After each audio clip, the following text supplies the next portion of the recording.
Right, so I'd like to do the first introduction, which is electrical thermography case study using tools to assist the thermal imager shows a problem much greater than the temperature rise would suggest.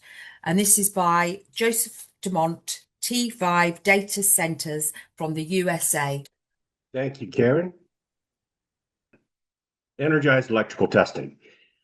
In my career, I've spent a lot of time doing a lot of different applications and about 30 years of experience in thermal imaging.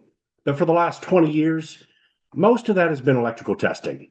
And uh, even though the infrared camera is a powerful tool, I found that it is sometimes not enough. However, I wanted to start with a little bit of an analogy. And it's an analogy I use in teaching infrared courses and speaking about the subject. Let's say that you have a medical doctor that's at a conference and they're speaking to non-medical attendees. Out of those attendees, the medical doctor says, I'm going to show you 25 x-rays. And out of all of these x-rays, I want you to mark down which x-rays look like they have a health issue. And they're x-rays of people. So after the doctor shows the 25 x-rays, the entire crowd all points to one x-ray, x-ray number 17, where they can clearly see a broken arm bone. And that's what they announce to the doctor at the end. They say, yep, x-ray 17, the other 24 x-rays are absolutely fine. Then the medical doctor says, well, that is why you need experience, you need to be qualified to actually look at x-rays. You have to be qualified as a radiologist to be able to understand what you're looking for and what you're looking at, because all 25 x-rays showed a health issue. Everybody can see the broken bone, but it's the other ones that you need the training, the experience, and the understanding to look at and determine whether or not it is an anomaly or operating as it should. Well, infrared thermography is very much the same thing, especially with electrical. Everybody can look at the 200-degree hotspot and say, yep, there's a problem. And most infrared cameras, regardless of sensitivity or instantaneous field of view, their optical qualities, even the lower priced infrared cameras that normally wouldn't be able to do an accurate job in electrical thermography can still find that really, really hot electrical termination. So I wanted to share with you a couple other technologies and ways to look at electrical testing. Instead of just calling it an infrared scan, I like to call it energized electrical testing, and there's a lot to it. So with that being said, let's just step aside for a moment and remind the folks watching this what qualification actually means. Qualification is not just attending a very good infrared class or level 1, level 2 class. Those are very important, but it's not enough to be considered qualified for that particular task. To become qualified in a task, according to ASNT's recommended practice, SNT TC1A, you have to demonstrate that you have the skill and have the experience as well, the documented training and the required knowledge, which can come from that excellent course that you choose. Those two are part of qualification, but the experience and the skill has to be there as well. And I'm not going to go further into actually how to get certified or qualified in infrared. It's another subject. But let's just go back to the basics of electrical testing. So we need the personnel that are going to go out there and do electrical thermography or energized electrical testing. They need to be qualified to do so. And when they're qualified, here's what they're looking for. They're basically looking for abnormal heat. And it turns out that electrical energy, which is our power, our wattage, part of that is reactive power. And that reactive power can come from a couple of different parts of the electrical energy. So we have the current and we have the resistance of the conductors. So the current and the resistance are part of what causes some of the electrical power, instead of being used for what we want it to be used for, to become reactive power and heat. So the current, if you see that equation on the screen here, is squared. So the relationship for power to current and resistance, the current squared. That means if you get some current, you're going to get some heating because everything's going to have a resistance. But increasing the current dramatically increases the heating. So we should expect well-loaded equipment to have some sort of heating. And you know, the more load, a lot more heating. Well, how much is too much, and what are we looking for? In my experience, I've never been about temperature. I've always been about looking for the thermal patterns, and some thermal patterns mean different things than others. So one of the things that I want to address real quick is what are the different things that I found that can create heating in electrical circuits?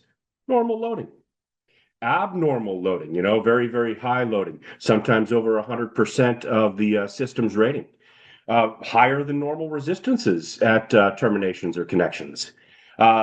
Some components naturally create heat as part of their process. Transformers, RCDs, also known as ground fault interrupters for North America, you know, contactors, overloads, resistors, you name it. Sometimes you have reflected heat. Now that may cause a pattern that somebody may assume that is an issue without understanding that there could be false positives. Total harmonic distortion of the current. So we could have high harmonics that could cause both heating on line conductors and also neutrals if there are neutrals in the system. And environmental issues, so solar loading, nearby components, whatever it might be. The basic electrical scan that most of us do is looking for some sort of thermal pattern. In this case, I've got three poles on this transformer. One of the poles is actually warmer than the other and not consistently, so it could be an issue. As I start to look further into this, I have temperatures and a temperature rise. So we can use all of this information to try to figure out, okay, do we have a problem? And if it is, how serious is it? A lot of people doing electrical thermography will rely on some sort of severity criteria.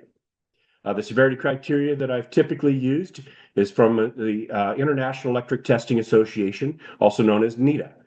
They have an MTS, a maintenance testing specifications standard out there, and they have a table for thermographic surveys to give you suggested actions based on temperature rise, both for similar components and also compared to ambient air conditions if you don't have a similar component. I traditionally use these. They're very good. They're not perfect, but they give us a little bit of understanding of what the severity classification of an item could be. They can't be used for every electrical component, but in general, they work pretty well. So let's give you an example that I took probably 20 years ago. I'll give you the visual of what this looks like, but they're armored conductors at a military base. And I see on these armored conductors, I see a temperature difference between the phases. We have about an 11 or 12 degrees Celsius rise as it stands. Well, it turned out that I had to have a lot more information here to understand severity. So we can't just put this into the NETA criteria and say, yep, probable deficiency, go for it. I needed to know a lot more information. What was the surface emissivity? The reflectance intensity, also known as reflected apparent temperature. Load, we'll talk about that in just a second. Voltage drop, where's the heat being generated at? There's a lot of questions I had to ask myself. One of the things that I wanted to point out here is on this visual, inside the gray box at the top of the image is the disconnect, where the problem turned out to be. The armored conductors had a aluminum or aluminium, as a lot of our folks listening would say, surface that turned out to have an emissivity of about 46 or 47%. So my original temperature difference or temperature rise of 11 or 12 degrees was incorrect. adjusting for emissivity and reflected apparent temperature, I ended up with a 31-degree differential between the two. But I also had a very, very large armored piece of polymer in between the conductor and where I was looking at on the surface. So the heat was dramatically indirect. This was one of the most critical issues I'd ever found in my entire career. And to top it all off, this disconnect fed a building that wasn't even occupied yet, and this was taking in the winter. So the loading in the building was extraordinarily low. To find this issue at its infancy, or to find it before the building was even occupied, really saved the customer quite a bit, a lot of headache. What additional measurements did I have to take? Well, one of the things, if you're using the ISO standards, like 18434 for your infrared reporting and all that, it definitely says that for quantitative inspections, which electrical typically is, whenever possible, the maximum load of the equipment and the measured load at the time of the inspection. For those of you in North America, NFPA 70B would be the standard that you would use, or CSA Z463. The measured load and the rated load is still something that we need to report on. So let me give you another example in where this is going and why temperature alone is never enough to really truly understand the health of the equipment in electrical thermography. So this is a disconnect that I took, it's been 2 years ago in Denver. As you can see, I actually used a very high resolution infrared camera with a very, very good sensitivity. It looks a little grainy because there's almost no load on this. This is a 400 amp disconnect with very, very low load, which I'll show you. So I just see that pattern, just a slight little pattern on the line side of the right phase. And I got a temperature rise of 1.7 degrees. Now, according to NETA, that's not a problem. Well, what would I have missed had I not done my due diligence and taken and measured the load and done some of these other things that I highly recommend that you look into? First off, 400 amp disconnect, rated for 400 amps, only carrying 21 amps per phase. It's balanced. That heat shouldn't be there. That tells me there's a resistance there, and an abnormal resistance. So with that loading, we're looking at only a 5% load. 5%, not very much. So what could I do at this point? Well, a long time ago, I was one of the first instructors for a company called the ITC in America. And myself, Dr. Bob Matting, Bernie Lyon, we all put together some research, and we created a load increase or a load change on the amount of heating that would happen in a circuit. Remember, it's current squared times resistance. So all the calculations are here, and this is all going to be recorded, so you can actually go back and look at this and pause it, or I'll assist anybody that would like to reach out to me on this. But a general rule of thumb that we came up with is doubling the load would triple the temperature rise or temperature difference between the components. So if I did that with that example that I just shared, then my temperature rise could be as high as over 130 degrees Celsius. That's the rise between the abnormal component and the other two phases. Well, folks, that is a very serious issue. And had I not measured load and found out that there was only 21 amps being carried on that disconnect, and by the way, that disconnect went to the heating and air conditioning equipment at this building that I was at, a commercial building, and it just so happened to be a beautiful day, and they didn't need heat and they didn't need air conditioning.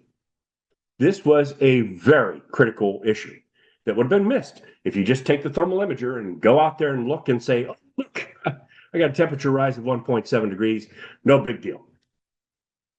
That's not how we need to do this. We need to approach this as energized electrical testing. And then that was a fused disconnect. So the next step is, and I'll show you here in a second, the next step is to physically locate the issue with doing a voltage drop. And I'll share that information with you as well. But Dr. Matting and the team came up with a series of calculations.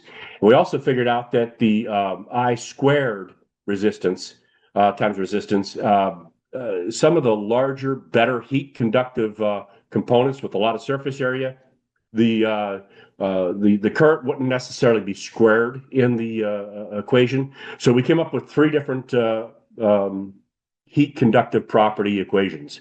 If it was a large bus bar, we'd have the exponent of the current be 1.6. If it was a medium, so a smaller bus bar, 1.8, and then if it was a small conductor, maybe like a single pole breaker with a small, little conductor on it, maybe it'd be a full 2.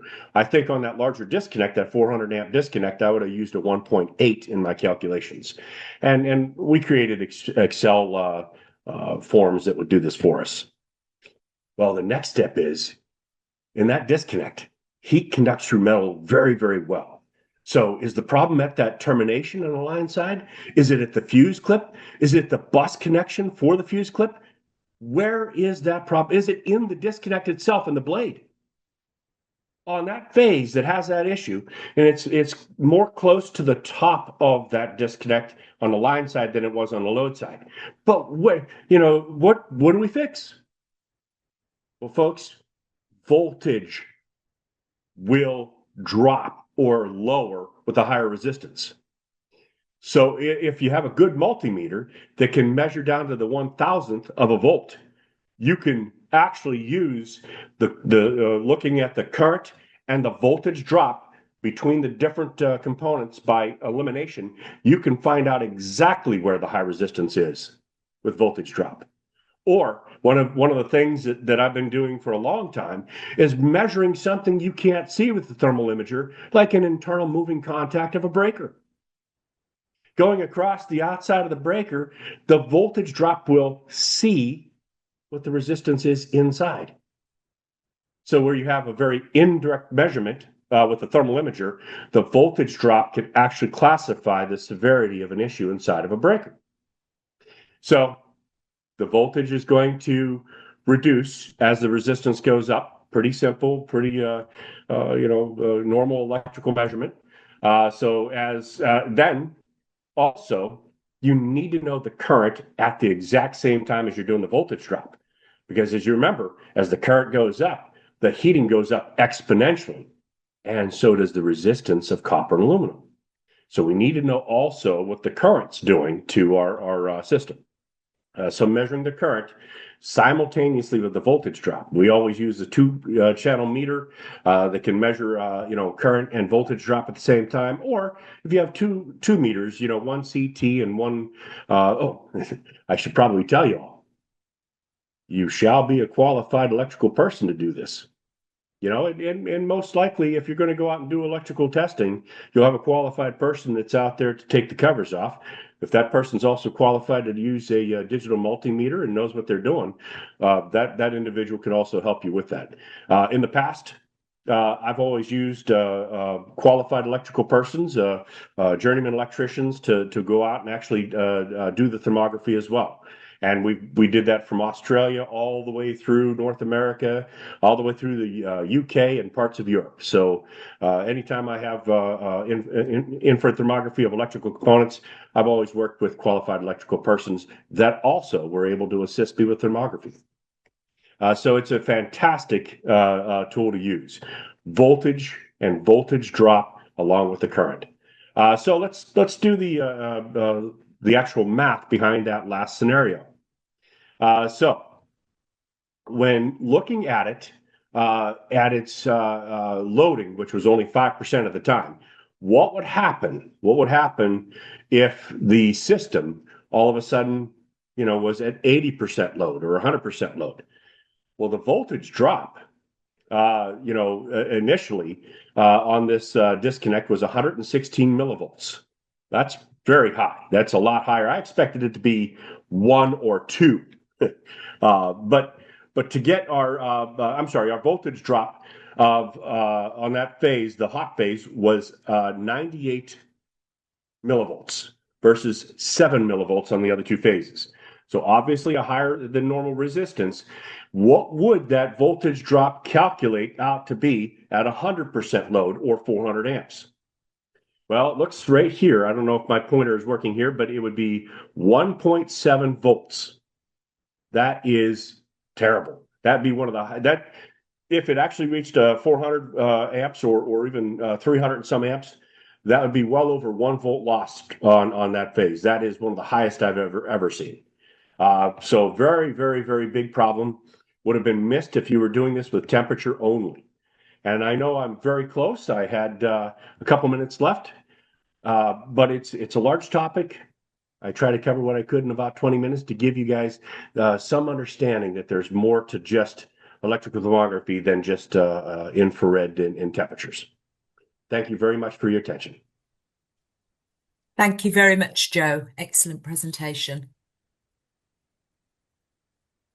Right, so next we have affordable online thermography from David Manning-Orin, who works for Eric's Industrial Services UK. Thank you, Karen.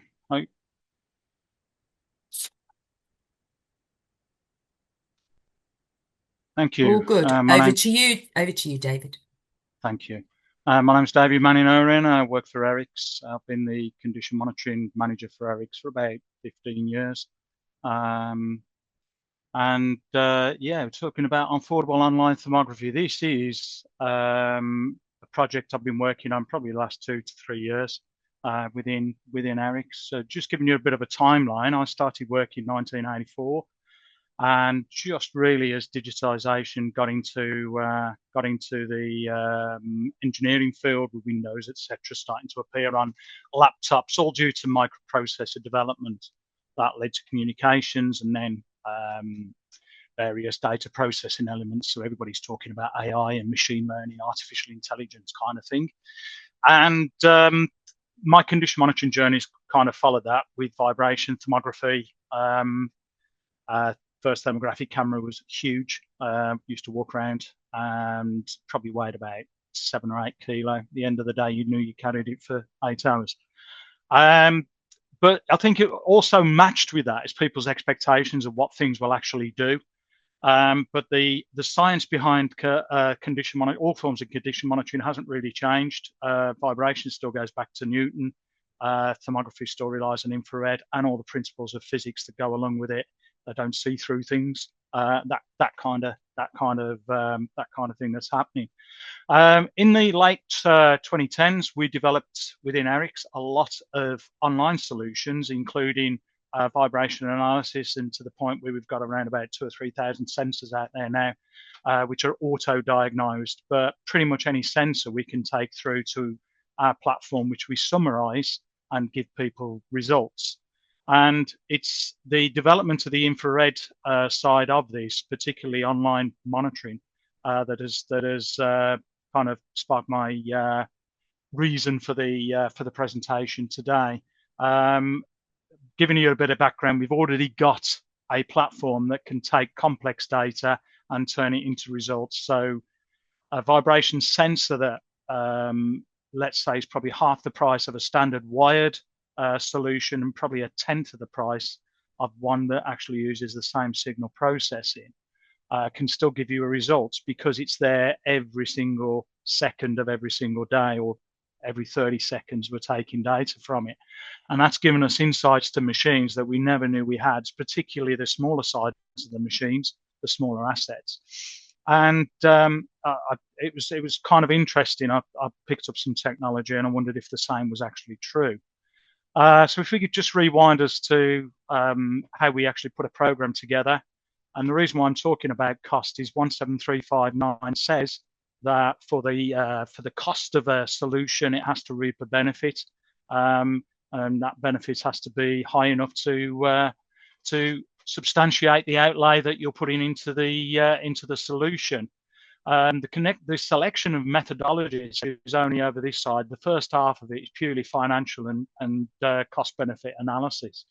So when you look at some of the outcomes of the defects that Joe's just shown you, would be what we've got there, which is a failure of a circuit breaker center phase. If you're doing the cost benefit of that, you might actually say, well, if you have a defective connection, might be an hour's downtime.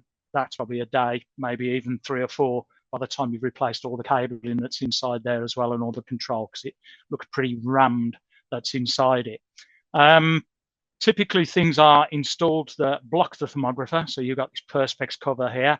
Well, we overcome that if we can open the panel by having a look above and below, or even potentially using reflections to actually see if the temperatures are balanced. Hence, the resistance inside there is balanced, as Joe's just mentioned. For systems that are enclosed, it's a different matter. If you haven't got anything that can open the door, the only thing you can do is a survey outside the door. That defect will be insulated by the Perspex and would not be visible outside of the control panel. Switchgear, you got a chance, but definitely not in control gear. So traditionally, we fitted windows on the outside, which again potentially have the same problem because you are changing the panel that is arc flash rated, maybe, and some control panels rarely are, but switchgear definitely is. But you can obtain a thermal image through a window or so that's there. But what we've developed is a device that can actually sit on the inside of a control panel that can view the components that are inside of it. And I just want to mention the pathway that we took to get this to a commercial project. So one of my colleagues actually came across this and said, I found a thermal imaging camera that's less than €50. And I went, get out of here. And it's the size of a matchstick. And I went, okay, let's have a look. And immediately I looked at the resolution, and it's something like 15 by 40 or 15 by 30, something like that, 450 pixels. And initially, any thermographer would probably dismiss that and go, nah, it's no use. But when you actually start looking at what they can see, and also with our experience on the vibration side, you don't necessarily need a spectrum to say that there's nothing wrong with the system. And ultimately, what you want to do is get an interaction so that you carry out further inspection. Just as Joe's done previously, you wouldn't go around measuring the resistance of every circuit breaker, but you would on the ones that are showing a defective temperature. So the company I was using, Calamino, they already had a little bit of AI built into the device. It could do people counting or see rodents, that kind of thing. Now we're looking at either doing this for occupancy, predominantly of bathrooms. They're showing kitchens there because the picture will actually pass the editor as opposed to showing people in the bathroom. But if you can imagine, all you're seeing now is blobs of the people. Here you've got a cup that is actually hot, but it's actually saying there's a person moving around there, and that's where the AI kicks in for it.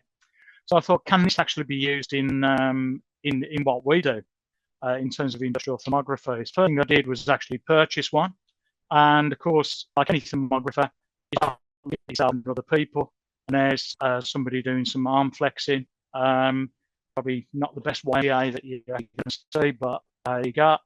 And we've got a cursor temperature down the bottom, and it's holding the maximum temperature that's at the top. That's the basic information that the basic kit we got out of the box. So the next thing to do was to actually see what's it like for industrial applications. So just on that, I set it up to look at a pump unit, and I just put a piece of cardboard on the back end, switched the unit on, and got it up to temperature. And what I did then was remove the box. And what you need to do is look at the cursor temperature in yellow versus the maximum and see how it reacts. And again, this is the same camera, 30 by 15. And immediately there, within seconds, you can see the way that the temperature drops away. And when I saw that, I immediately thought, yeah, this has got some mileage. Went with a few customers, and I said, well, if we're going to pump there, we're probably going to monitor vibration as well as temperature, but inside control panels and circuit breakers, we've got a chance. So we built a prototype, which is the device on a bit of a circuit board there to give us a bit of programming. And we got a couple of inputs, decided to do it 5 DC, so it could be powered with a USB device so we can keep it portable. And we put some edge processing on it, but also we were interested in getting the data out into a PLC. So we wanted a Modbus output based on the pixels. Then turning it onto a control panel. This is just a small 5.5 kilowatt compressor unit in one of our workshops. That was the thermal image we got from a high-end camera, if you like, a £10,000 camera, and that was the image that we got from the device. Looking at it in first instance, you think, oh, how good is that? How blobby is it? But what you got to think of is when that door is closed, you can't see anything. In the land of the blind, the one-eyed man is king. So, you know, you think of circuits and circuit breakers and switchgear. Getting an image like that when you've got bigger targets and much more space in between could be quite useful. So not to dismiss it. We then looked at, right, how many pixels have we got? So you divide the image up into its number of pixels, and then you start overlaying what you're looking at. Zooming in, you're thinking, as the thermographer, have I got enough pixels down there? As Joe mentioned, you're really looking at 9 pixels and the one in the middle, with it being the temperature because of leakage going either side that's there. But what you have to remember here is we've got another image, then another image, then another image, then another image. We're doing not just comparative left, right, and center, but comparative before and after. So we decided to look at areas of interest and set that up as Modbus outputs. Because thermography is all about comparison, and that area of interest, we're going to take the min, max, and average inside those areas. Just like Joe said, though, the loading of that could be low, could be high. You do want a result, so you don't really want to be looking at the max temperature or even the average temperature, because you could just have it because either it's gone on load or the sun's come out.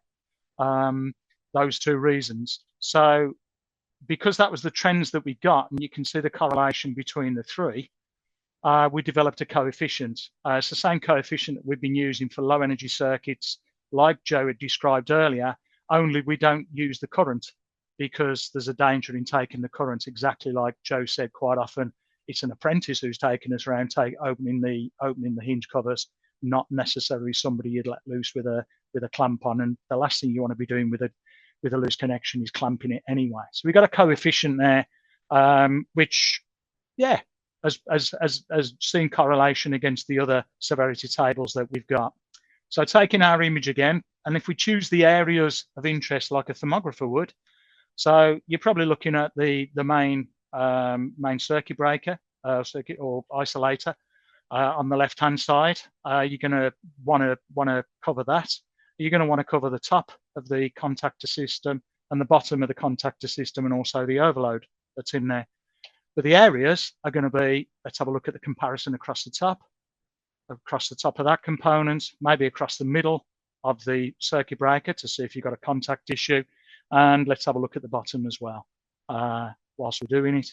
And then similar across the other top of the contactor, maybe where the terminals are at the top, perhaps where the overload is, and the bottom of the other one there. So you can have several areas of interest that we've got, and we can spew those pieces of information out.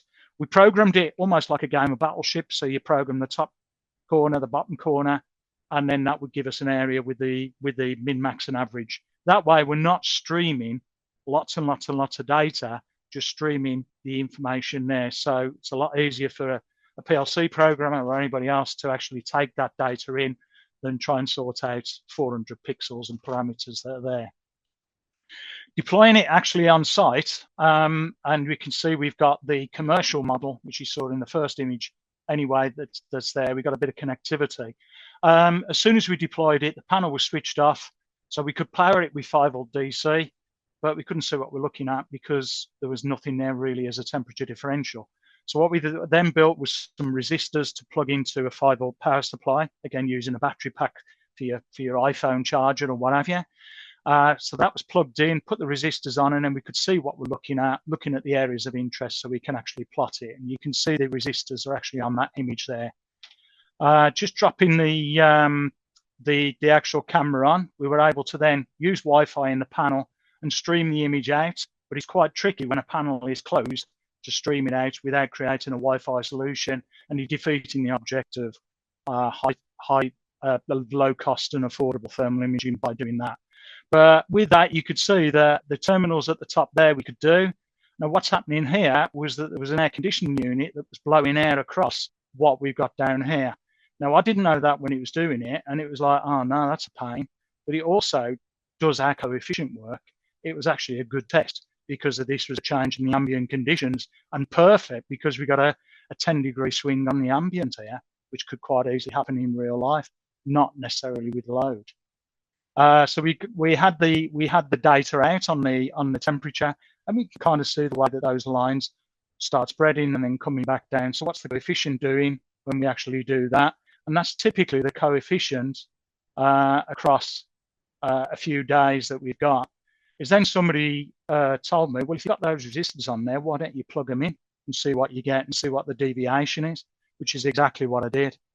So I plugged the resistors in, and as soon as I plugged the resistors in, I had a bit of a deviation on the temperatures, and the coefficient changed. So I thought, yeah, fantastic. We've got a commercial product there, which is pretty much where we kind of are today. So I discovered these very similarly to how you choose the thermal imaging camera.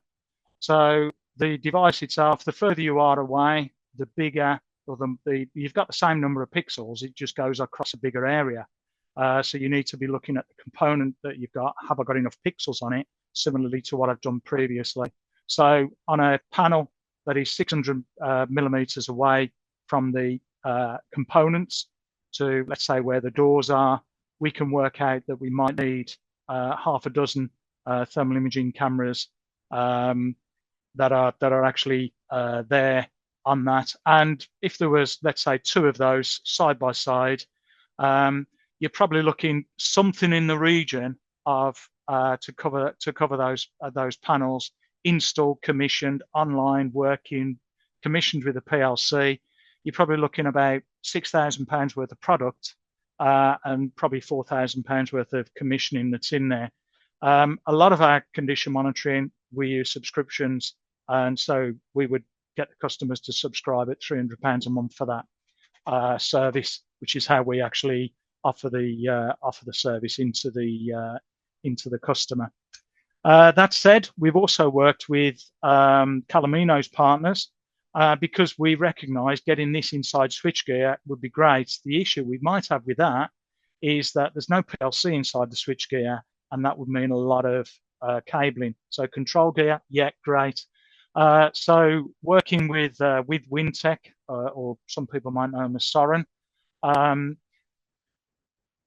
they're using their thermal imaging window with a battery-powered similar unit that will actually give the via an aerial, via LoRa, the thermal image out to an IoT gateway that can actually go up to the cloud. So that's a commercially available size thermal imaging window with the device in there. Now, on a piece of switchgear, you might have one top, one bottom, and that would probably be covering the plant that's producing, I don't know, the world's penicillin or something like that. You can see the way that that would suddenly be very, very cost effective to look at all the phases that are in there. And also, if you're taking and this unit is doing scanning every hour as standard by going out. So what you've got in effect is a thermographer doing a 1-hour inspection through a thermal imaging window, because just like any sensor, the thermal imaging window you could class as a sensor. It is only useful when somebody's actually viewing and actually taking data from the system.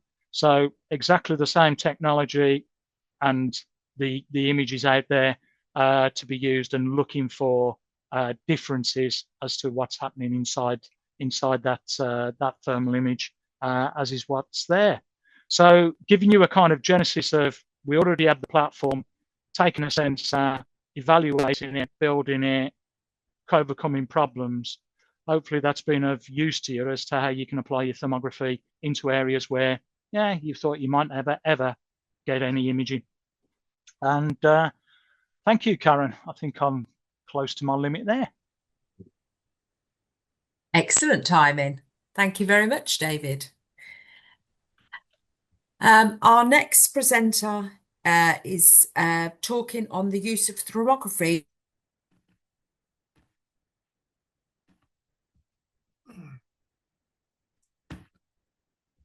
UK.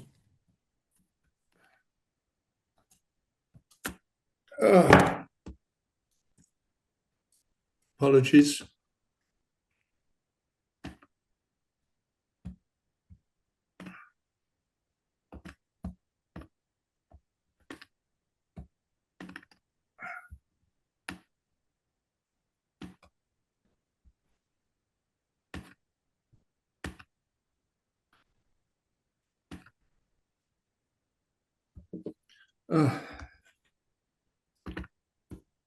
I don't know what I've done here.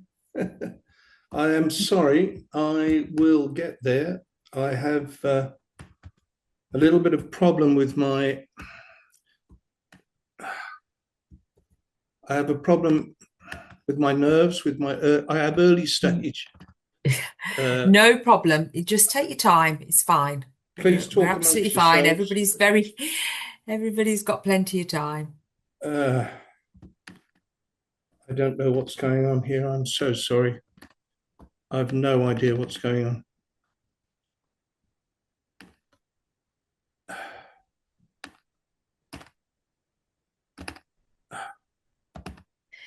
Whilst John is getting sorted, we'll give him a few minutes to get himself. You just take your time, John, no problem. Can I just remind everybody to put their questions in the Q&A and or else use the chat.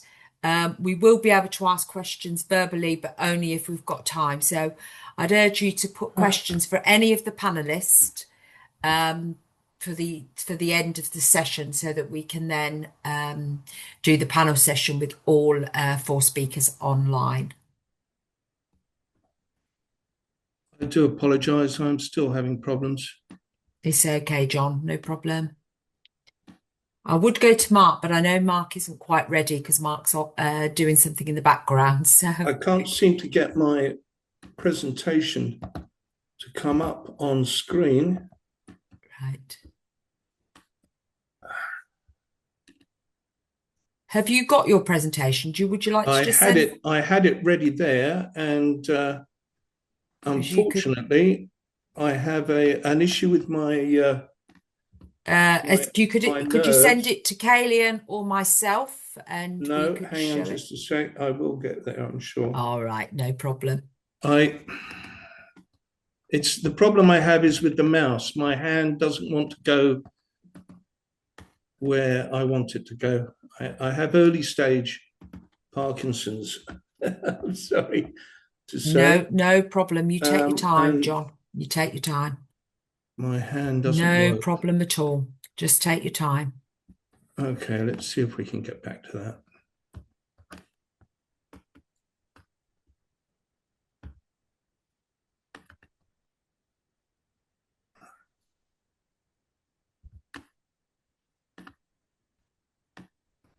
Okay.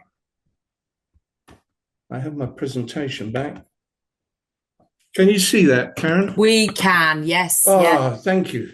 I do apologise. No problem, thank you, John. Karen. We always get there. No problem. Over to you.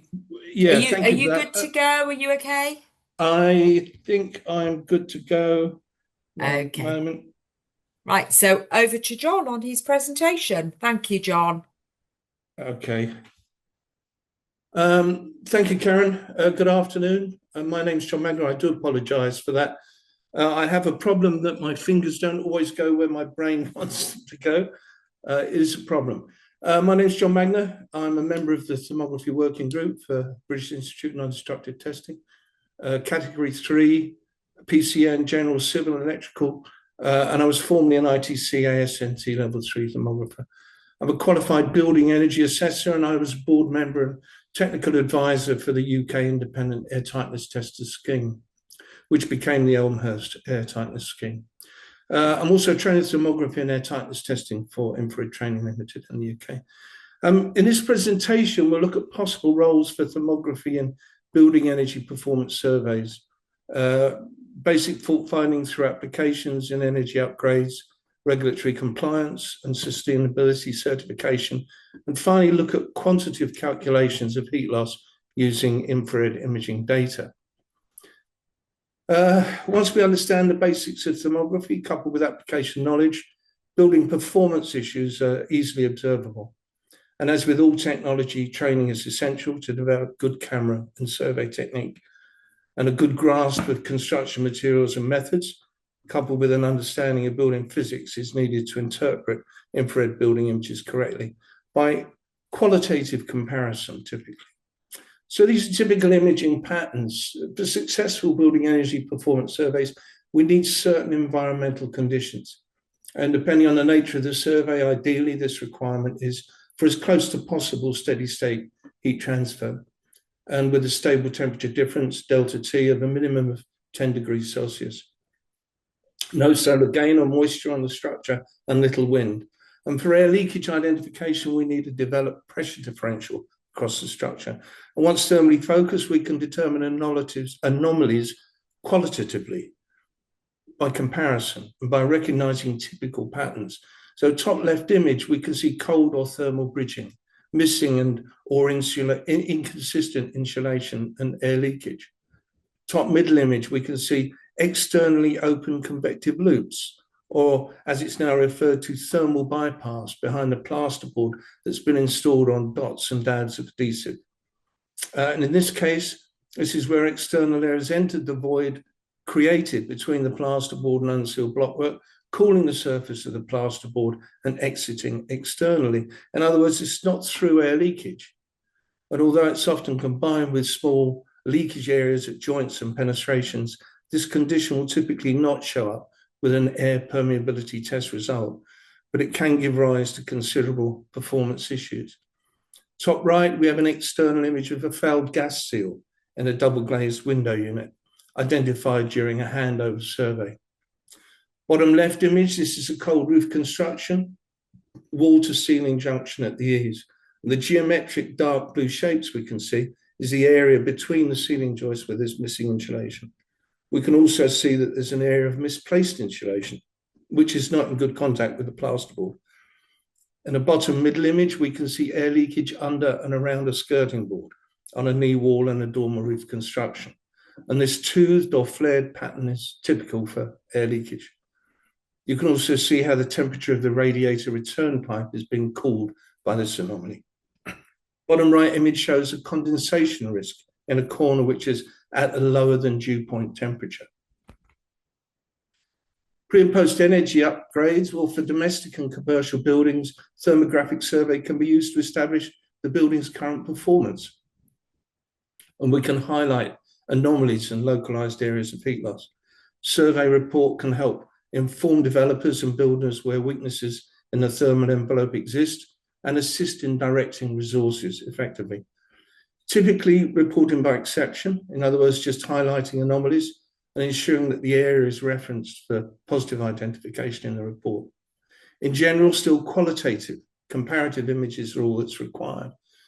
And then post-upgrade, a further survey is often requested to determine and confirm the effectiveness of the works and possibly act as a baseline for further surveys. Left image here was one of a series of external facades of a sports hall due for renovation. And the survey was requested by a builder that was planning to bid for the energy upgrade works. Right-hand image was taken in the main bedroom of a certified passive house construction.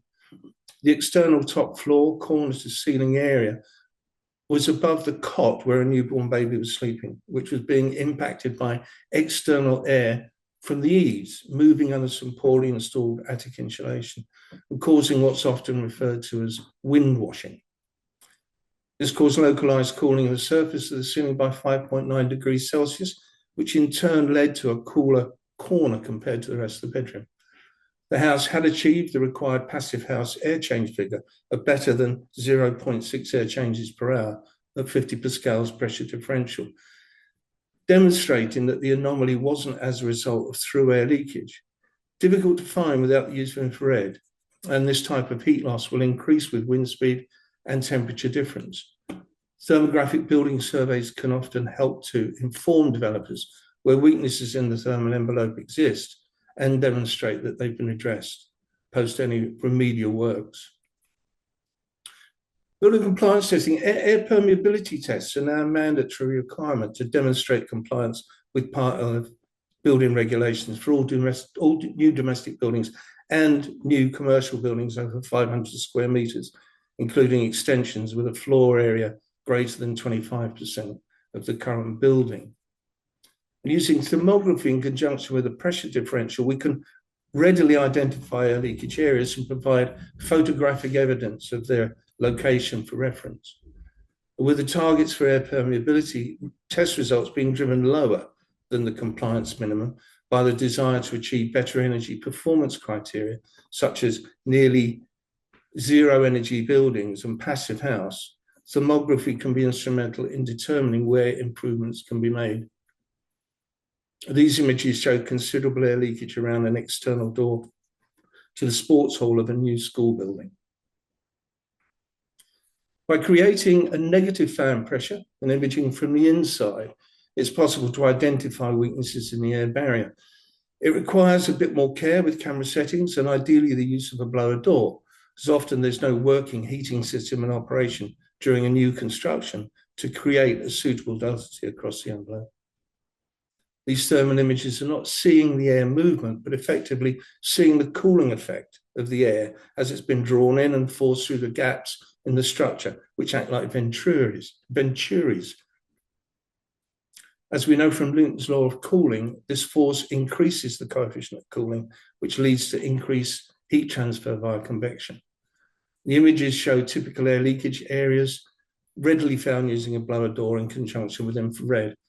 Bottom left, we've got sloping ceiling to flat ceiling junctions.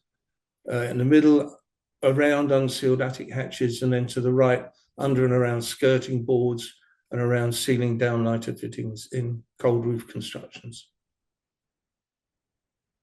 We have BREEAM and LED lead.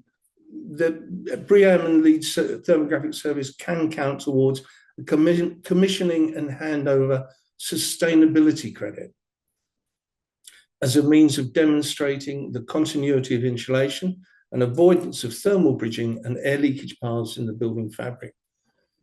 This type of survey must be conducted by a qualified professional according to a prescribed methodology and standard.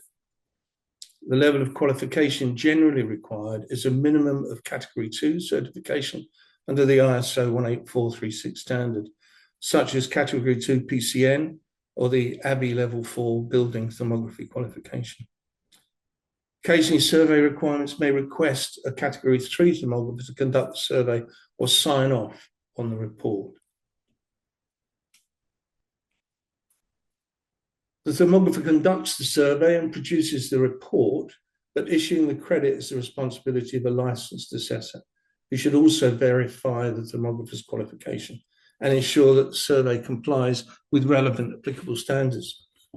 Reporting should be complete, detailed, with thermal images and analysis, and with reference to architect's plans and specifications, where any anomalies have been identified. And if reportable anomalies are discovered, then a follow-up survey will typically be required to demonstrate that the issue has been rectified before credit can be awarded. And this image taken from a BREEAM survey report shows air leakage due to the lack of ceiling to the side of a window. The relevant standard. Since 2023, the relevant ISO standard for the qualitative detection of thermal irregularities in building envelopes infrared methods is the ISO 6781-1 2023. Currently, though, for a BREEAM credit, it's still acceptable to survey using the now superseded EN 13187. Although I have been informed by BRE that this will change in the future and reference to it will be removed. Although both standards are broadly similar in content and methodology, there are some significant differences. And possibly the most impactful is that there is no longer an option for the simplified survey method, which is in the EN 13187. Also, the ISO 6781-1 states, testing for air leakage shall include a means to vary the differential pressure under the two separate conditions of positive and negative pressure, with minimum 10 pascals pressure difference. What this means is that a survey without the installation and use of a blower door to create the required pressure differential would be difficult, if not impossible, to achieve. And this would obviously increase the complexity and cost of a thermographic survey. It'll mean that thermographers will need to develop working relationships with airtightness testing companies or have access to their own fan equipment. It isn't really practical to carry out thermography on a building at the same time as the air permeability test, as the 10 degrees Celsius delta T minimum required for the thermography would typically cause a static pressure issue for the validity of the pressure test. Then we have ISO 50001 energy management. The primary goal of ISO 50001 is to help organizations enhance their energy performance, including in efficiency, use and consumption through a systematic and data-driven approach. So companies that choose to implement ISO 50001 often employ energy managers or assign individuals to manage the energy management systems. And they're responsible for implementing strategies, monitoring energy use, and ensuring that the organization meets its energy targets. As well as identifying energy performance anomalies, it's beneficial for the company to gather quantitative data. And this is where, by using thermography and software analysis, we can come up with figures which can estimate the cost of anomalies found during a survey. So how do we generate quantitative reports using thermography for buildings? ISO 6781-1-2023 states that an application of comparative quantitative thermography would entail two or more similar building surfaces, components or assemblies operating in the same environment under the same conditions, but one is exhibiting a dissimilar surface temperature. This can indicate a potential deteriorating condition. The subsequent quantitative determination of surface temperature difference or differences assists in establishing the severity of the condition. So good thermographic judgment is required to assess if the temperature differentials are to be considered minor or to be considered as critical. Carrying out quantitative assessments of thermal images of areas of interest and comparing them against areas which are considered acceptable can indicate potential savings to be made. So whilst qualitative images can detect deficiencies, quantitative measurements have the capability of determining severity. Calculations of heat loss from building structures can be very complex, and the Chartered Institution of Building Service Engineers, CIBSE Guide C, provides the following empirical formulas for heat transfer from freely exposed plane surfaces to air, which form the basis of our calculations. So put simply, the values for phi, which is the Greek F for radiative heat exchange, convective heat exchange, are added together to give a value for total heat transfer or flux, which is Q in the equation. Values for radiative heat exchange and convective heat exchange are derived from these formulas. Radiative heat exchange is given by the Stefan-Boltzmann law, where heat exchange in watts per meter squared is found by multiplying the Stefan-Boltzmann constant by the emissivity of the surface, which is then multiplied by the temperature difference of the emitting surface in Kelvin to the power of 4 to the mean radiant temperature in Kelvin to the power of 4.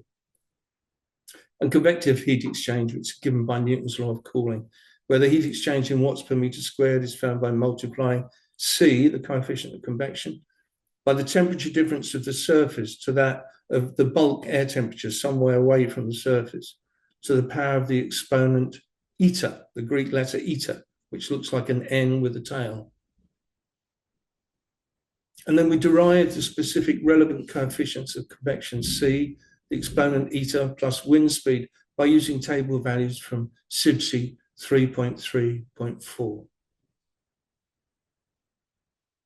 Next step is to create an Excel spreadsheet template which contains these formulas with the addition of the size of an anomaly in square meters to be able to give total heat loss. By using area function on infrared images, we can then calculate the difference in heat transfer between acceptable and defective areas of building elements. Developing spreadsheets enables speed and consistency of results and assists in building up more detailed data. And we can, if required, estimate the effective heat loss across an entire wall or across all the walls of the building.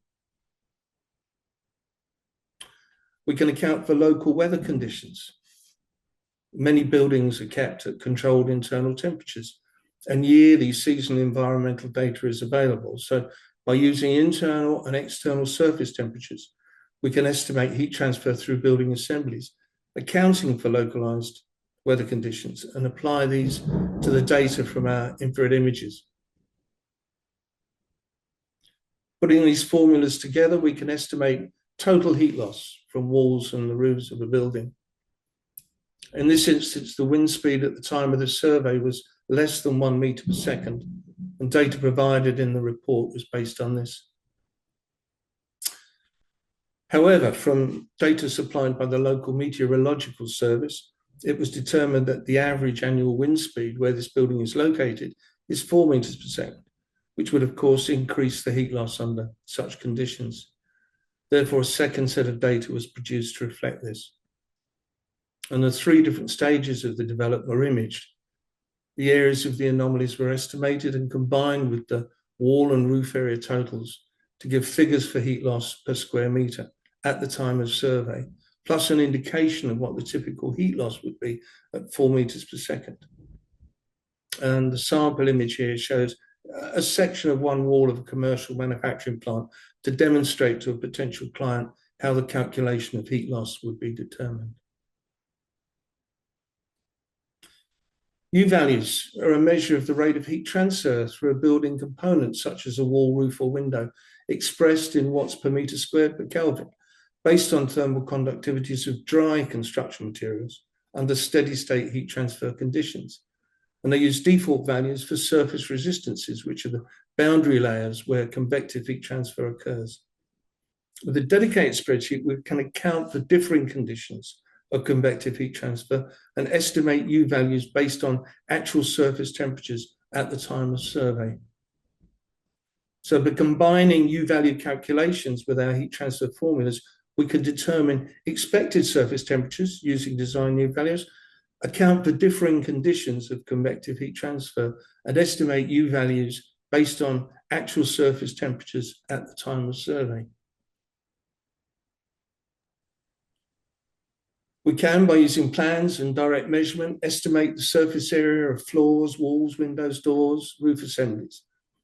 And there's energy performance software available, which will then calculate the theoretical energy consumption of the building based on standard occupancy and design U values. Often in practice, buildings don't perform as expected, and modified values for building assemblies using quantitative data from infrared images can be used to get a better understanding of actual heat transfer. With this knowledge, we can estimate the additional cost of the poorly performing elements and therefore possible savings that can be realized by remedial action. I apologize for the late start. I had issues, software issues, and I apologize if you can hear the storm raging in the background behind me. But thank you for joining me today. I hope this short presentation has gone some way towards demonstrating that building thermography can go beyond basic qualitative fault finding, and that if required, thermal analysis combined with software analysis can be of benefit for energy performance surveys. Thank you again, and now back to Karen. Thank you very much, John. No problem. Thank you. Excellent presentation. Right, so the next presenter we have is Mark Murray. Hi there. Hi, Mark. You okay? And your presentation is examples of advanced thermography, optical gas imaging, including assisting meeting methane reduction targets. And you are from Inspector Hire Instrumentation Company Limited, UK. Over to you, Mark. Thank you, Karen. So, good afternoon, everyone. This afternoon, you have been hearing about A lot of different applications, thermography applications, and as much as optical gas imaging is a type of thermography application, there are a couple of things that set it apart from the other techniques you've been hearing about today. So I'd like to talk a little bit about what makes it different before I go on to show you some examples of the different types of applications for optical gas imaging. So how does it work then?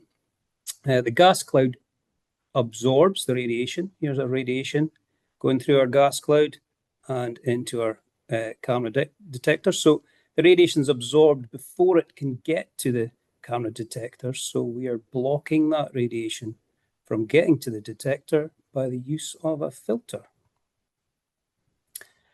So we match the spectral response of the camera to the peak spectral absorption of the gases that we're interested in. So there's several different filters for different gases. In this case, for all our VOCs, our peak absorption is approximately between 3.2 and 3.4 micrometers, as we can see here. So when you have a positive background energy then, so that is more molecular movement, a hotter background, if you like, then the gas cloud absorbs that energy coming from wherever it's coming from, not allowing the energy to get to the camera detector. So this is giving a negative response, and that is produced in the form of a black cloud, depending on the settings of your camera. In contrast then, when you see a white cloud, it's a similar scenario, but when you have a negative background, so here we can see less radiation, the sky is a good example of a negative background. It will always give us a cooler response. Then the gas cloud absorbs the emitted energy. So either way, the camera will be able to visualize the plume, the gas plume. So to break it down then, I've got a simple diagram here. We can see this is our radiation coming in, our cold spectral filter here. So our filter, in actual fact, is a coating on a lens. Once the energy or the radiation has been filtered, you can see that it's reduced down. And this area here is our cold finger or our cold shield. And here we have our detector. So the energy goes through the lens. The filter maximizes, the filter limits the energy. The cold shield maximizes the NATD, the noise equivalent temperature difference or sensitivity, giving the camera the ability to detect incredibly small emissions. Now, this area in here is cryogenically cooled down to a temperature of approximately minus 196 degrees C or 77 Kelvin. So very cold. And what this does, it reduces the noise and allows the protons to jump across without any background interference. Here we have a picture of our coolers. Rotary coolers are the most common for the handheld OGI cameras. I think to date, they all have these types of Stirling cooling process. So here we have a piston, rotary piston, and the Stirling process removes the heat from the cold finger, and it dissipates it out the back of the detector to try and keep it as far away from this area, which allows us to keep that, to maintain that cryogenic minus 196 degrees C. It's not particularly efficient, but it's good enough for infrared camera detectors. The drawbacks for these coolers are they are noisy. They do have, because of the design of the cooler, they have some mechanical wear, seal wear over time because of the vibration and mechanical movement. So they're not perfect, but they do the job.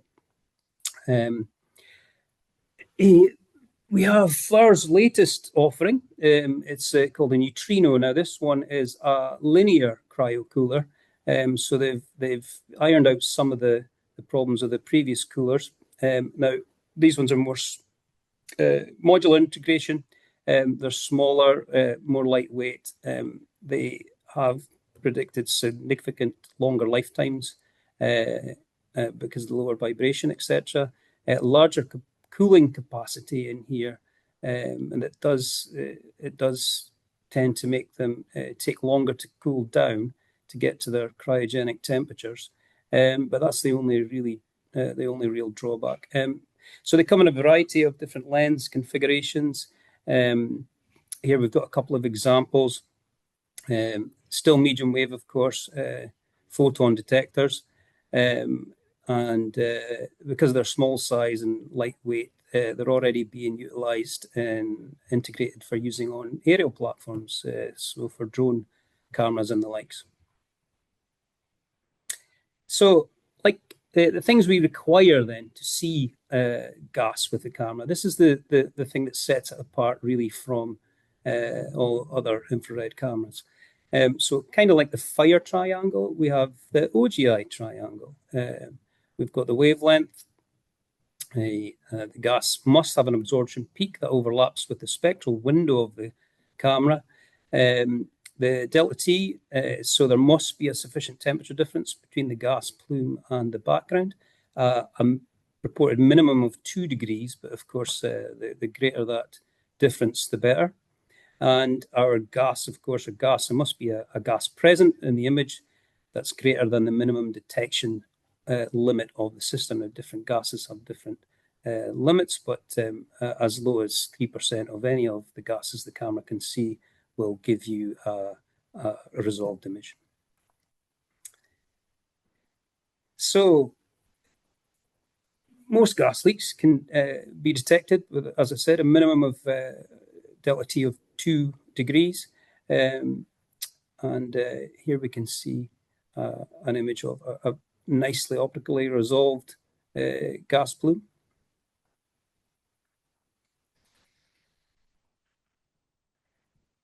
So response factor, that's our wavelength. For propane here, we have our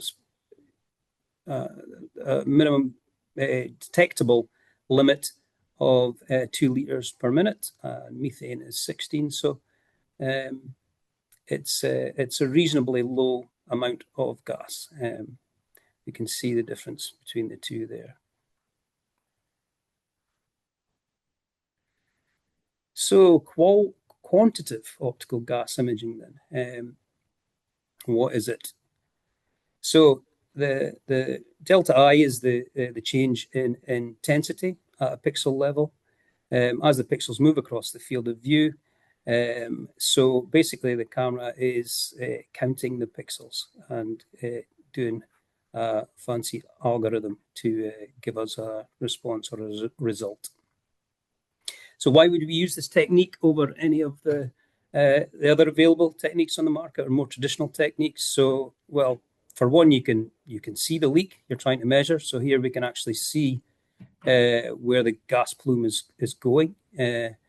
So you can have a more comprehensive measurement, a more accurate measurement, in so much as you can, exactly follow the gas and see where it's going.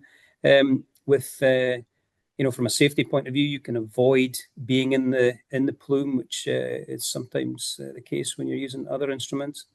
With your PIR or TVA type devices, you're going to struggle to, for example, in this image, you're looking at the wrong side of where the prevailing wind's going. So you're not going to get as accurate or comprehensive a reading as you might do being able to see that leak. And of course, the obvious factor is things you can't get to. So if something's high up or in an awkward position and you can't physically get to it with your other devices, then it's going to remove the need for scaffolding or another means, cherry picker or whatever, to get you up to that emission point. So the benefits of quantitative OGI. So when you're looking at two images on a camera who've been set up by maybe different technicians, they record the image, you can see varying responses based on the settings of the camera. So In this case, we're actually looking at the exact same emission.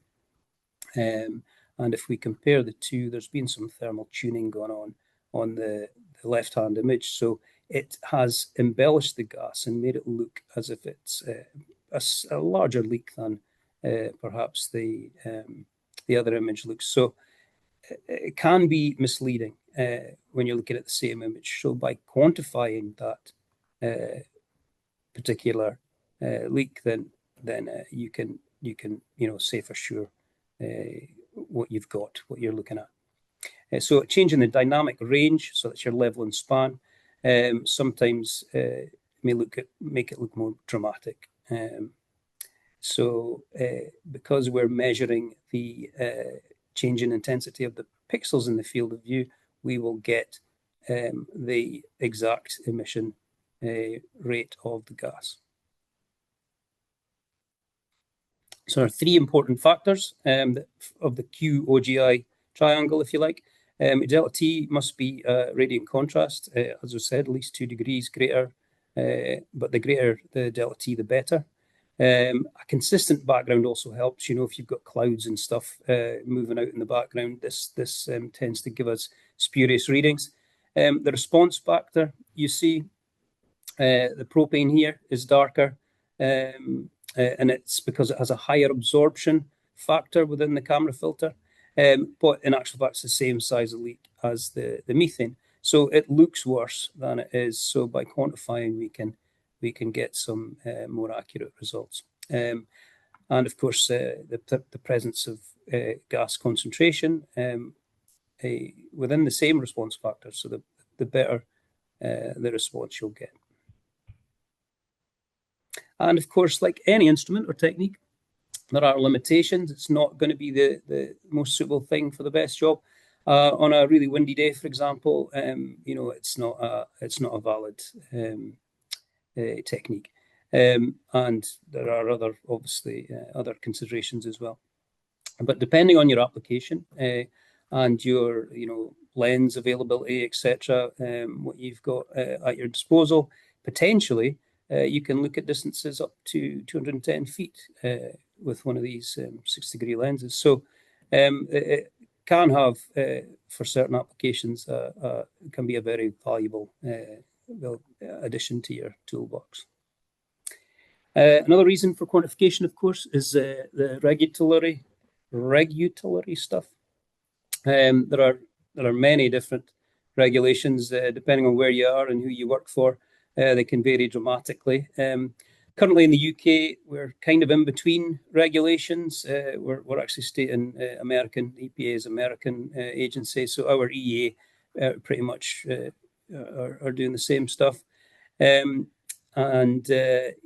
think we're between the European regs and committing to our own at the moment, and they're working on it. I believe UCAS is going to be rolling something out probably next year now, I would imagine.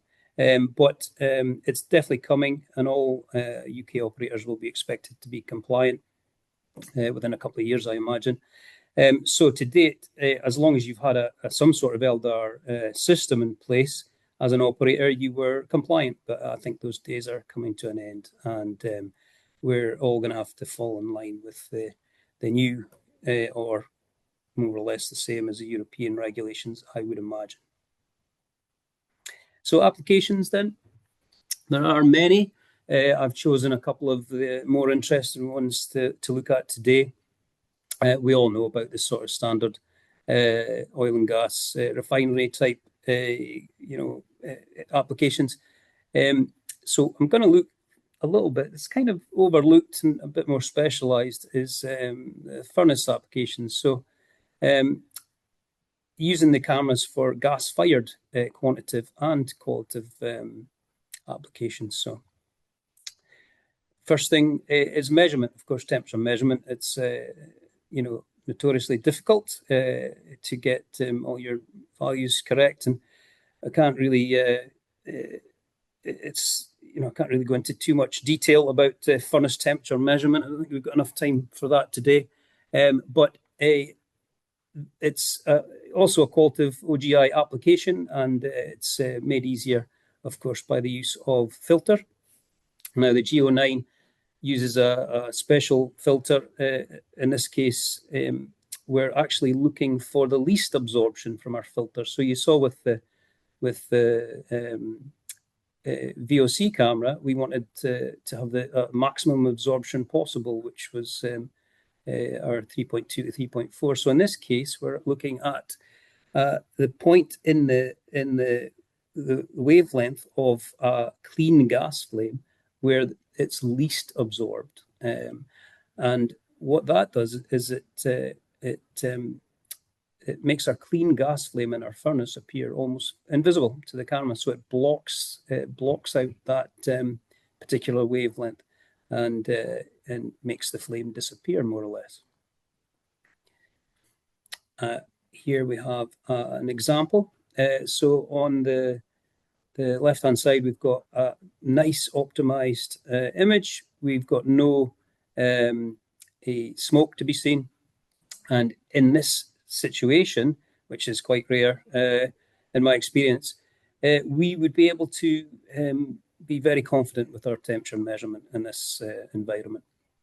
On the unoptimized side, of course, we're able to see the flames, and these can have an incredible difference, can make an incredible difference when you're trying to measure any sort of temperature, and you just can't measure it, basically.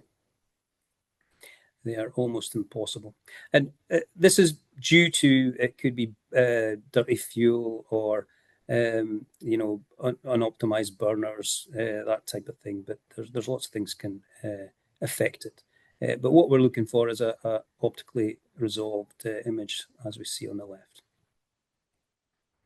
So here we have a couple of qualitative thermography examples. So again, we've filtered out that gas flame, and we're able to get some really nice clear images.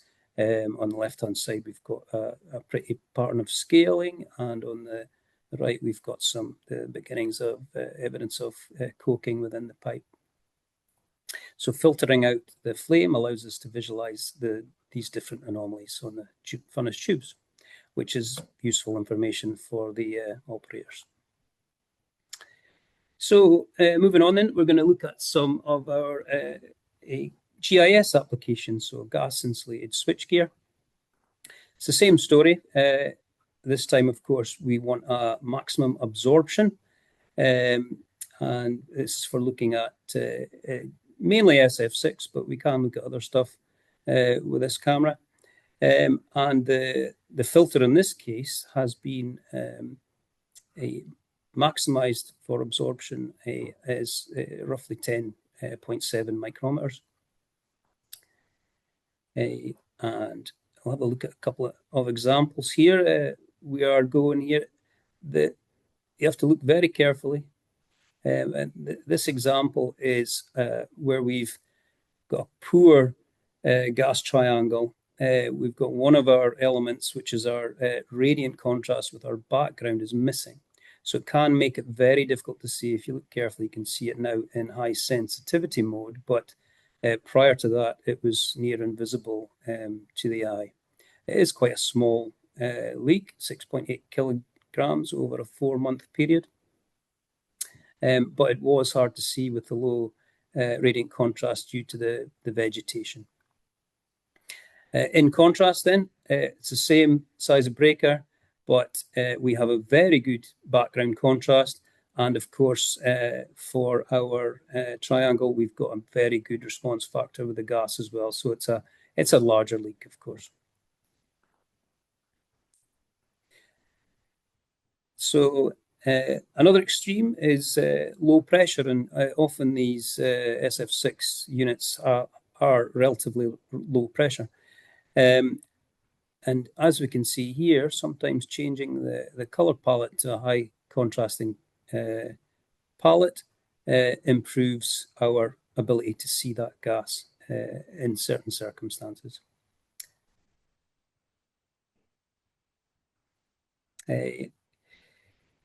So this example, this was high voltage switchgear. and they were able to remove the panel. They obviously isolated the switch. Now, there was a gauge on the outside of the panel. It showed a 0.4 bar drop in pressure over a 6-month period. So it was a very small emission.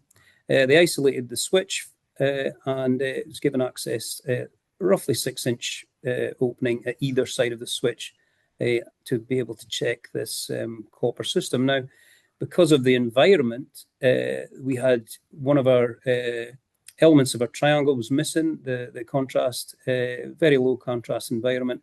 All the metallic parts were the same temperature. So in this case, we had to manipulate the environment by using my hand to heat up the pipework and leaving that residual trace of heat on the pipe.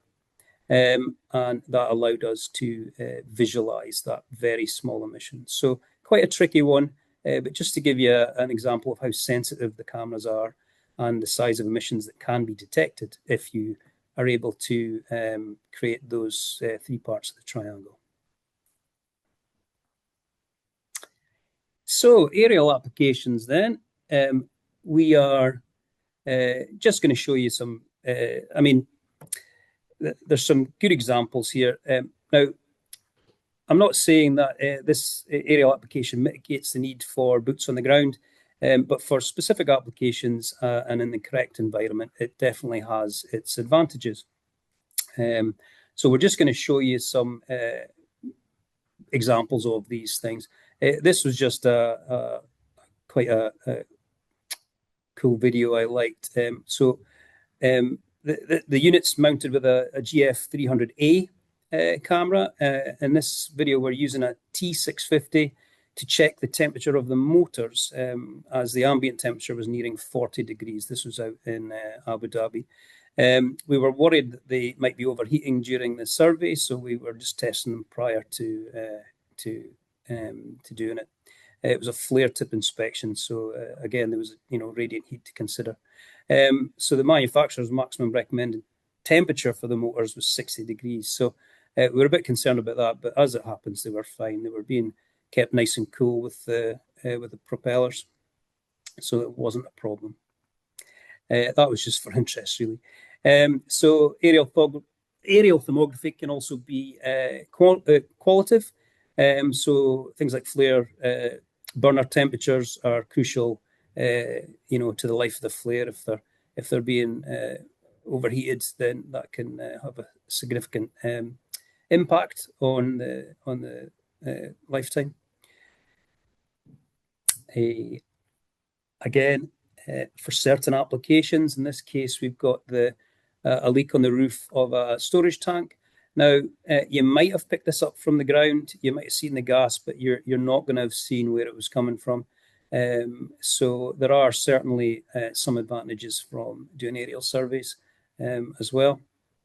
And in this case, it was definitely an advantage, although I do think it's just a vent we're looking at. So it's probably just stuck open. It's not that big an issue, but nevertheless, it's a reasonable example. So this one was a cracker. This is a large leak detected by a flow instrumentation. So they knew they had a leak. It's from a helicopter, so I apologize for the mad jumping about. But you get the idea. You can see it very clearly. So this is buried pipeline, and the chopper was brought in to fly over a greater distance of pipeline. But of course, this could be very easily done with a drone as well, and you're going to get a more stable and resolved image with that type of equipment. I suppose if you have to cover many miles of line, then that's going to be a helicopter's going to maybe be a better choice. This one is really just for an extreme example. So it's underwater venting and a drilling platform. Now they are allowed to do this bizarrely, but it's well regulated and permitted. So again, this is footage from a helicopter, but it just shows it very clearly coming out there. And that's about it from me, I think. Thank you very much, Mark. Can I ask that all panelists now put their cameras on, and Kalian is going to facilitate the questions that are both in the Q&A and the chat, Kalian. Thank you. Thank you very much. Thank you very much, Karen. Thank you very much to all our presenters who have provided a very thorough overview of many of the applications and nuances of thermography, and who knew there was such variety. And that's why we have specialists. And thank you all for taking part. So in the questions we have, this is for John. Do you know why ISO 6781 Part 3 is copied rather than referring to the training syllabus for 84367? Okay, we did. This was raised at a working group meeting a couple of months ago, and it's kind of being looked at, I suppose. I think there are some differences. The ISO 6781-3 is looking for also an element of building technology training in addition to the thermography training. So you have to have a certain number of hours in some form of building technology, either through coursework or by demonstrating that you've got that experience. So the short answer is I don't know why it was copied. It wasn't copied word for word. There are some additions on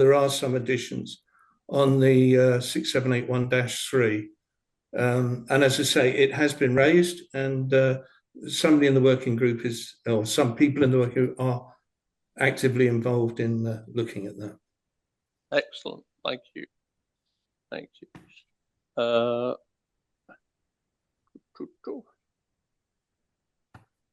Mark, how accurate can you be measuring a plume which is constantly moving, has constantly changing shape and changing density, and is present in a light breeze?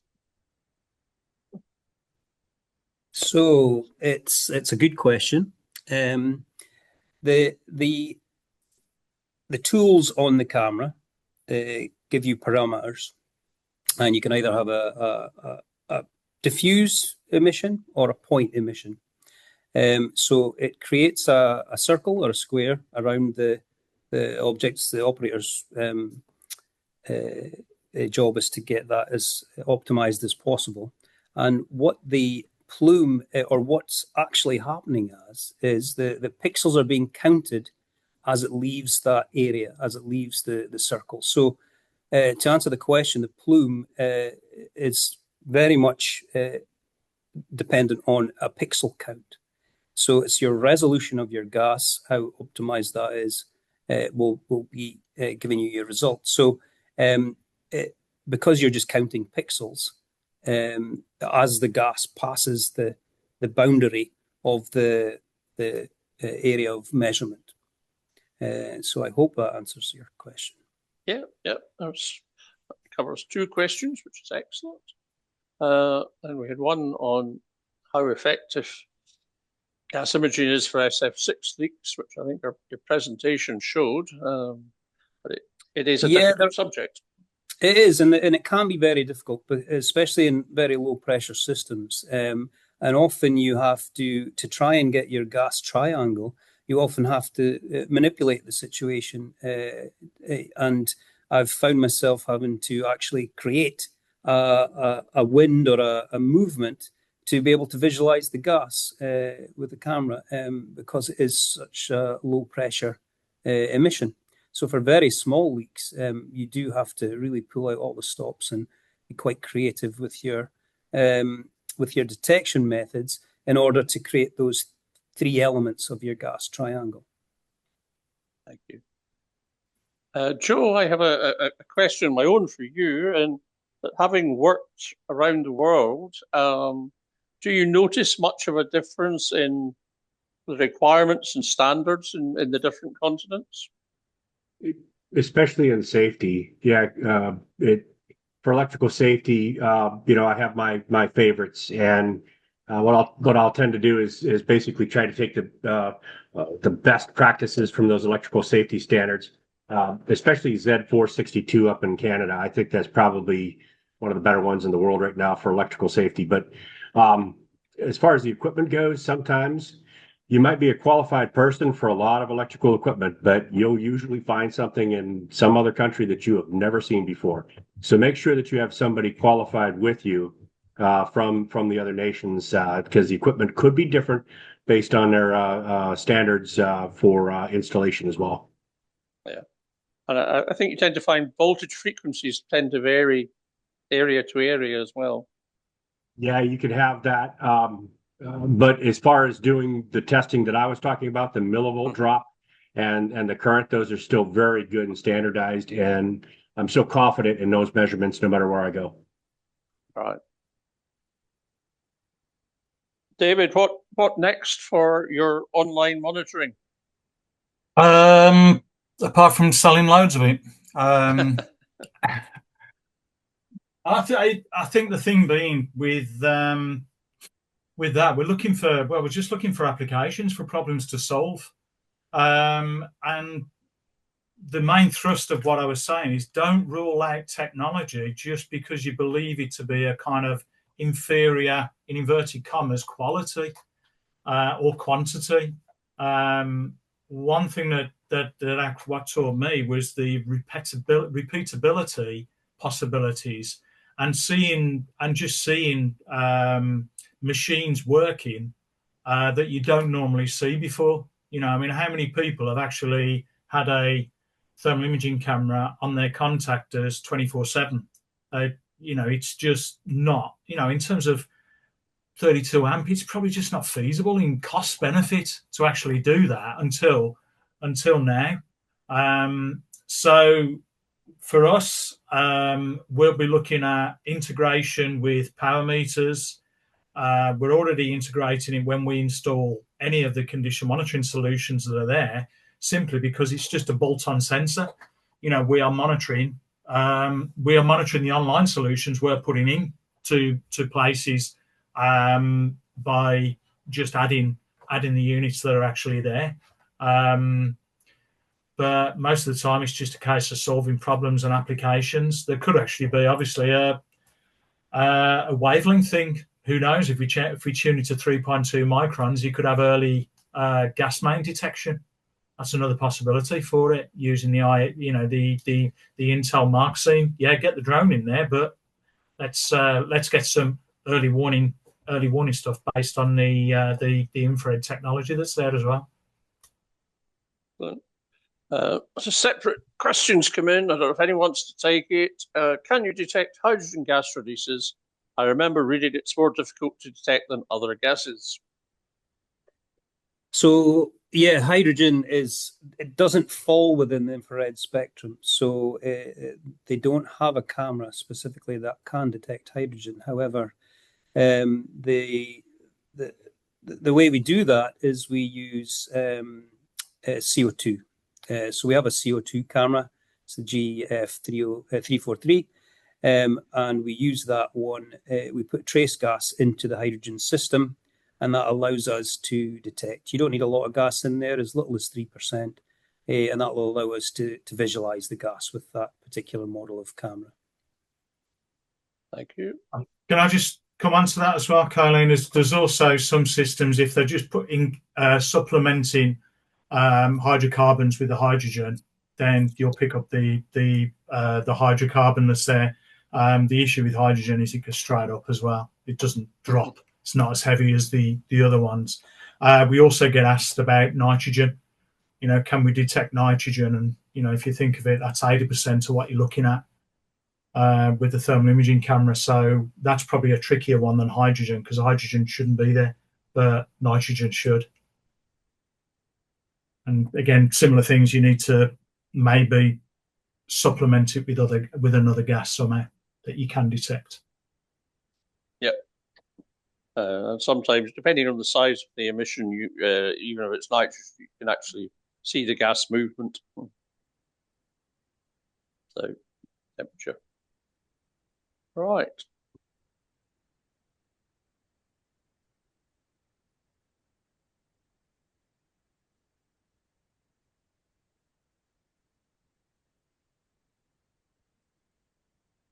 Kalian, we're not hearing you there.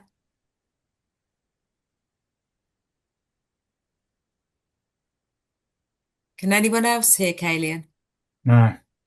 No, we completely lost your sound there, Kalian. Are you back? Right.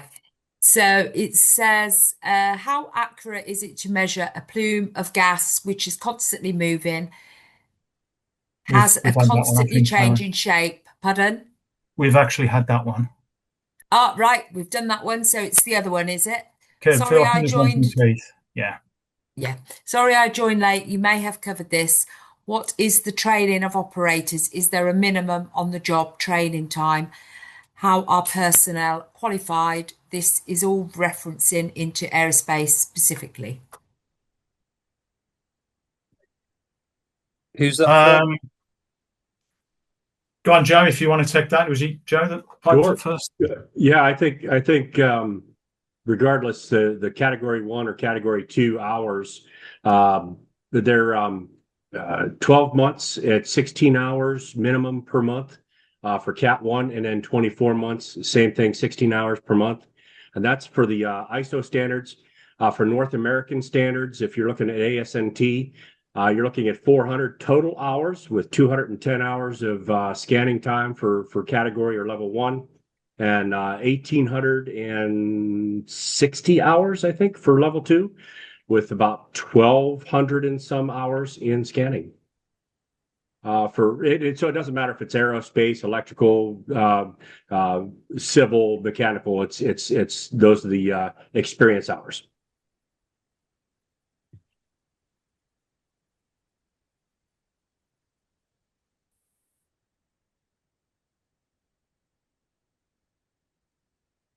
You're on mute now, Karen. I don't know what's happened there. I think we may have lost Kalian. So Okay. I think, has anyone else got any questions?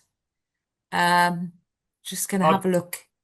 I'll just pick up that latter one, because Yeah. the thermographer always gets kind of tested on things that are slightly outside their realms. I've worked with Loughborough University in terms of Achilles tendon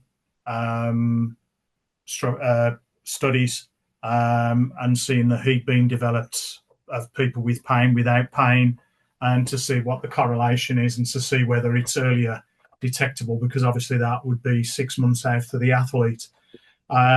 So you can take these people who are doctors and are actually looking forward here, and I've set it up so they can actually get the best image, but you have a conversation with it.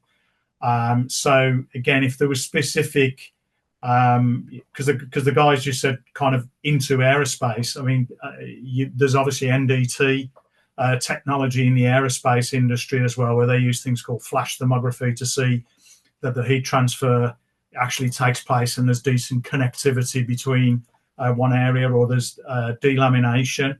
I've done kind of surveys or assisted Dublin Airport to look for pothole detection to see where the water's getting underneath the tarmac. So when it's actually rained previously, then the sun will come out, dry it all up, and there's a kind of sweet spot where you'll still see pools of water underneath the tarmac, which are the potholes of tomorrow. Or just as Ryanair is coming into land, it's going to gouge a bit of concrete out, which technically you don't want going up in towards the engine, when you're coming into land. So there's a lot of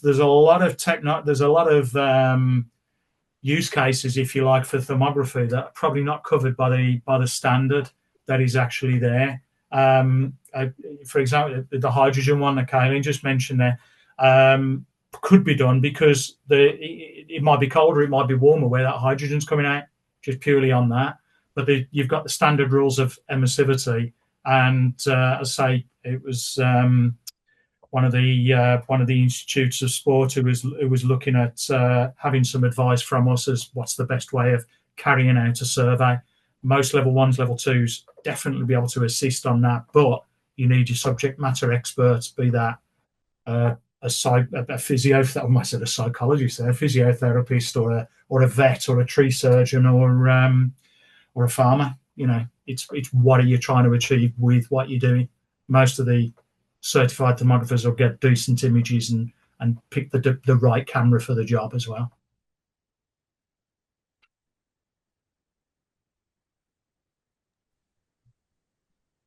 Thank you. Any more questions? If any participants would like to raise their hand to ask a question verbally, we've got a couple of minutes. Otherwise, I think that concludes today's. If I can drop in, Karen. Yeah. There is a question that's come up on my webinar chat on my screen. The question is, as there's always an airtightness test that goes in hand with BREEAM, is it a pointless exercise to use fans on a thermal, as we can never fail a BREEAM survey as a result of too much air leakage seen on the images? And it says any sensible client will reply to a fail based on airtightness with the, well, I've passed on the airtightness, so your judgment is wrong. I think what the person that's written this is missing is it's not so much as a result of too much air leakage. We will always find air leakage from a building using thermography. It's more a case of it being too much air leakage in one localized area, and then it's a fault condition. We will see it over the whole building anyway. And yes, if it's passed its airtightness test, then we would accept that that's okay. What we're looking for specifically is any areas where we've got a much greater level of air leakage concentrated on one smaller area.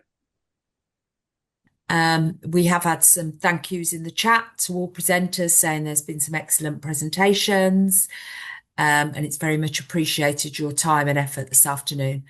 So thank you, everyone. And for everyone on the attendees list, have a lovely evening, and we'll see you shortly. Thank you.